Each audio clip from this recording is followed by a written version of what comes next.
agenda malam ini kami sudah rencanakan, jadi dalam rangka menjelang bulan Ramadan, jadi kita lakukan penertiban terhadap penginapan ataupun hotel-hotel agar tidak ada terjadi pelanggaran nanti di bulan Ramadan, dan kami ingatkan agar mematuhi semua ketentuan yang sudah ditetapkan oleh Forkopimda. Apakah ada temuan pelanggaran syariah?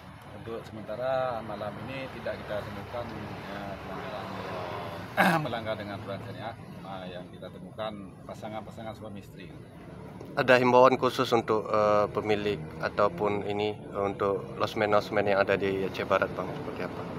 Ya, kami dari Satpol PP dan WH mengimbau kepada pemilik usaha baik hotel maupun losmen maupun homestay yang ada di wilayah Aceh Barat, khususnya di Johor Pahlawan, agar tidak menerima